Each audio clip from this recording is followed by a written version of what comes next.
Hi, I'm Sheree Murphy. Today I'm here to talk about the importance of iron, the often forgotten mineral. Whatever age you are, it's really important to have iron in your diet, but even more so for toddlers.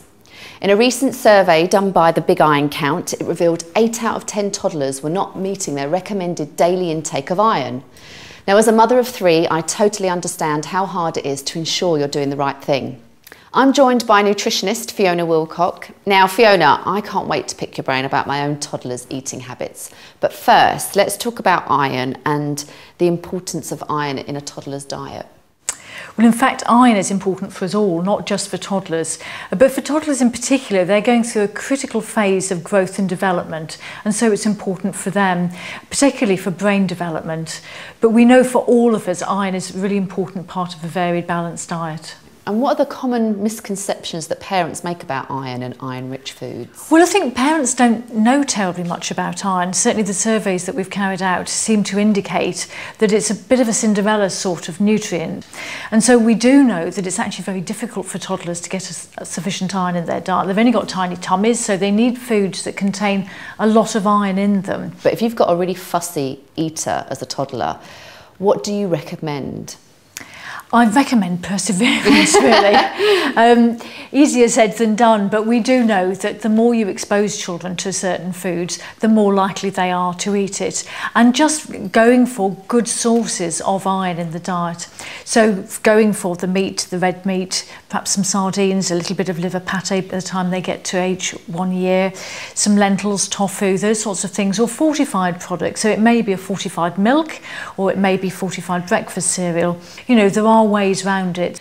Well, now I understand the importance of iron in a toddler's diet. Let's talk to some mums and find out the problems they're facing feeding their toddlers and see if we can help them. So we're joined by Mum Sam and little George. Now, we all know toddlers can be very fickle when it comes to food. 1 minute they love something and the next day they absolutely hate it. Yeah. What's George loving and hating at the moment? He's loving pasta. He likes noodles, don't you? Pasta noodles! Do you love pasta noodles? He doesn't very much like vegetables. Do you worry that he's not getting, obviously, enough vegetables? Sometimes, because I'm not a great lover of veg, I can eat green veg, but carrots and things I don't like, but that doesn't stop me giving them to him or trying for him, but I just don't want him to take after me and not eat them as well. So I do try and give him to him, but it's just getting him to eat them, because if he doesn't want to eat it, he won't eat it. Will he eat pasta just plain, or will he likes it with sauce? cheese on it, and he likes the sauces on it and things, but quite bland looking sauces. What would you suggest, Fiona?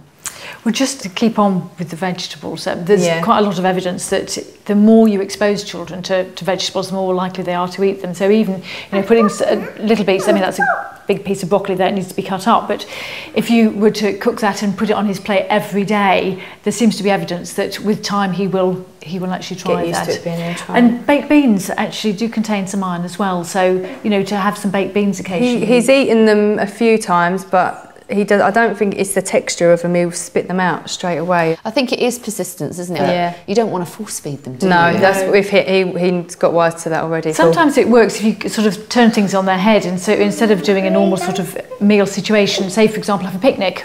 Yeah. Oh, so he likes a picnic on the floor in the so front have a room. picnic on the floor. I mean, something like, you know, with the hummus that we've got here with some little vegetables and pita bread, that's often quite a good way, because they're more in control than when, you know, if they're being fed with a spoon. So can you tell me what sort of foods are rich in iron and things that I should be giving to him at his age at the moment?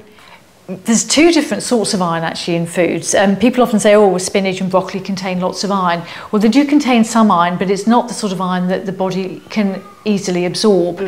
Iron that comes from animal foods such as lean red meat, liver, fish, is called heme iron, as you think about perhaps hemoglobin, and the body absorbs it very easily, whereas the plant food iron is called non-heme iron, and the body doesn't absorb it quite as easily. So there's things you can do about it. The non-heme iron that is found in sort of broccoli and the baked beans or the lentils there, if you have a little bit of vitamin C at the same time, so like for example some diluted orange juice just with a meal, that will help the body absorb it more. And certainly after the age of 1 year, although you may choose to have cow's milk, if you're using a formula milk, such as the grown-up milk, then obviously you do have an insurance policy of, you know, making sure that there are other vitamins and minerals provided.